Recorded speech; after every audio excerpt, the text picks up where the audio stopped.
Bonjour à tous, j'espère que vous allez bien. Je vais vous montrer aujourd'hui comment nous allons créer une liste chaînée en C. Donc, je veux rappeler un peu d'algorithmique. Donc, dans la séance d'algorithmique, on a vu qu'on doit créer une structure de données éléments pour contenir chaque cellule de la liste. Elle contient une valeur de type variant et suivant, c'est pointeur sur élément, sachant qu'on a déclaré la type liste pointeur sur élément. Dans notre exemple, dans l'exemple qu'on va traiter aujourd'hui, nous allons créer une liste chaînée d'entiers. D'accord. Au début, qu'est-ce qu'on va faire? Nous allons créer les structures de données nécessaires et par la suite, nous allons écrire au niveau de main comment nous allons créer notre liste.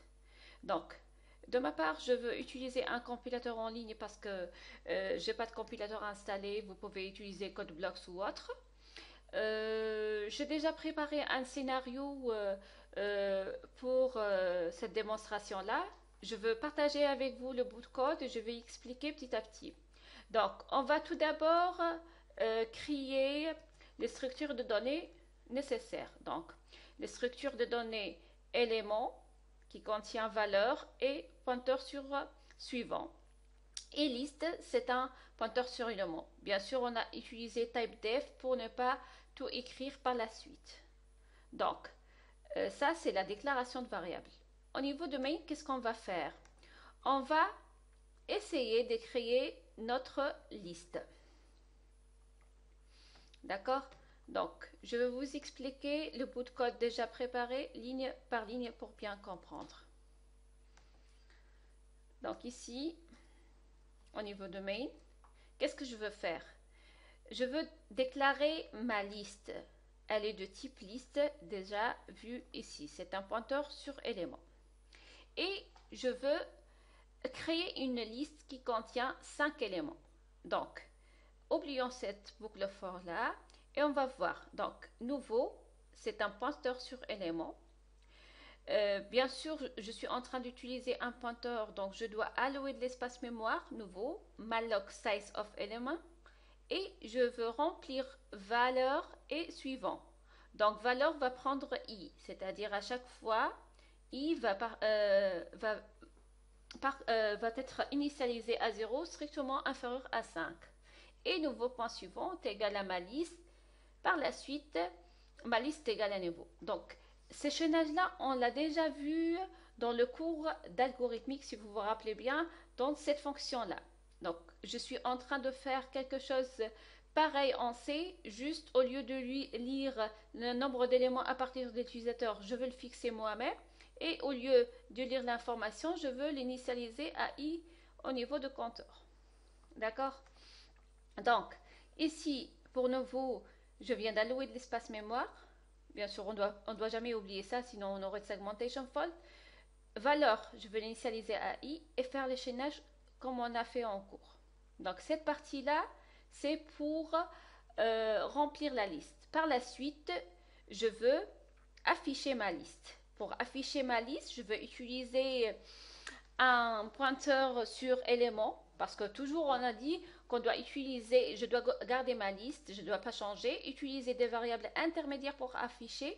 Ma condition d'arrêt est que la liste ne soit pas vide. Tant que P est différent de nul, je veux afficher la valeur et je veux passer à P flèche suivant. D'accord? Donc, je veux lancer l'exécution de ce bout de code-là et je veux voir qu'est-ce que ça donne. Donc, ici, j'ai un warning. Donc, en lisant bien le warning, il m'a dit malloc. Il y a un problème avec le malloc. L'exécution a été bien faite, mais il y a un problème avec le malloc.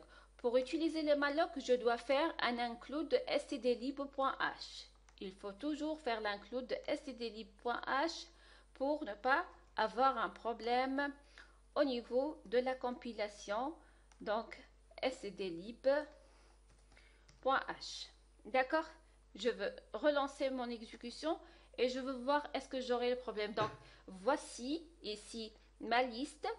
J'ai comme affichage 4, 3, 2, 1, 0 parce que je suis en train de faire l'insertion au début de la liste. Ça va? Pour bien gérer notre code, théoriquement, je peux mieux faire. Je peux écrire une fonction qui permet d'ajouter un élément à la tête de liste et faire l'appel pour i de 1 à n ou pour i de 1 à 5, etc. Donc, nous allons écrire maintenant une fonction qui permet de faire l'affichage. Donc, je veux sortir ce bout de code-là dans dans une fonction et faire l'exécution. Bon, j'ai déjà préparé pour vous le code. Je vais vous montrer le code et il y a une astuce qu'on va le comprendre ensemble. Donc, voilà. CTRL V. Donc, je veux lancer mon exécution pour s'assurer que mon code est bon et par la suite, je veux expliquer. Donc, ici, je viens d'écrire une fonction ajout d'un élément à la tête de liste. Je fais un copier-coller de code déjà existant. Mais il y a toujours le problème de stdlib parce que ici aussi, je n'ai pas fait de stdlib. Donc, je ne dois pas oublier le stdlib.h pour ne pas avoir de problèmes. Donc, qu'est-ce qu'on a fait en fait? On a sorti le bout de code déjà existant dans l'exemple numéro 1. Donc, élément égal à nouveau malloc size of élément et je veux remplir un nouveau et faire le chaînage.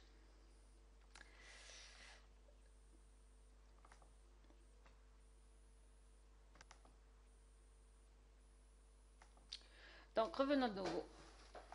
Donc, ici, vous remarquez quelque chose de spécial. Donc, ici, lorsque j'écris ajout, pour la fonction ajout, je fais le passage par référence. Je passais un pointeur sur liste. Donc, on a déjà vu dans la première séance sur le pointeur, passage par valeur et passage par référence. Si je veux passer ma liste directement sans pointeur, nous aurons un petit problème. Donc ici, je veux passer un L tout simplement. Et ici, au niveau de code, parce que ici, je passais l'adresse. Donc, ajout, c'est une fonction d'ajout simple. Élément, malloc size of élément, valeur, j'ai rempli ma valeur et je viens de faire le chaînage. On a vu en algorithmique L, ma liste. Elle, c'est quoi? C'est un in-out, input-output. Je dois la modifier. Pour faire la modification en C, je dois passer obligatoirement par référence, c'est-à-dire par pointeur.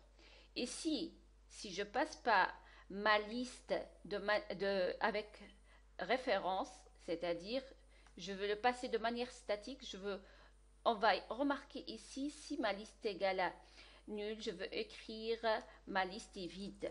Donc, nous allons tomber dans ce cas de figure-là. Ma liste est vide. Donc, nous allons voir l'exécution tout de suite.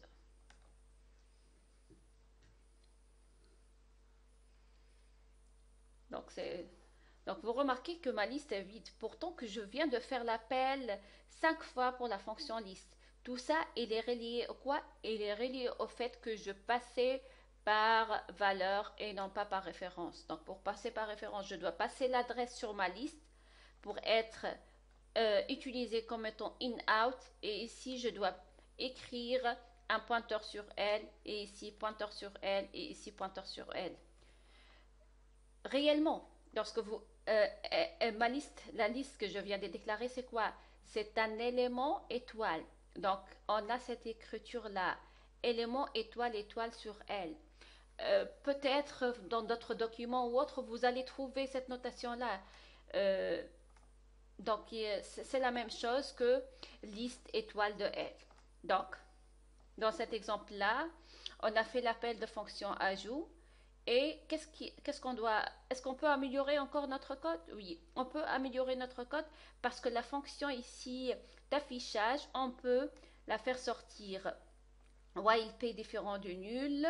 Donc, je veux faire l'affichage, p reçoit pp en suivant. Bien sûr, je viens d'utiliser une variable intermédiaire. Donc, à votre avis, pour écrire cette fonction-là, est-ce que j'ai besoin de passer par référence? Non, parce que pour l'affichage, je veux juste afficher. Je ne veux pas changer ma liste. Donc, on n'a pas besoin de passer par référence. Je viens déjà d'écrire le code pour vous. Je vais tester tout de suite et on va voir ensemble qu'est-ce que ça donne.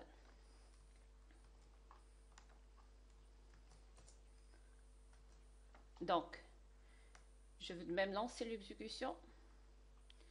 Donc, ici, donc je vais vous montrer la fonction affichage. J'ai passé sans référence. J'ai déclaré un élément P. Je viens de faire l'initialisation à elle. Si elle est égale à nul, alors ma liste est vide. Sinon, tant que P est différent du nul, je vais faire l'affichage. Je vais passer à l'élément suivant. Et je viens de faire l'appel ici à la fonction ajout et la fonction affichage.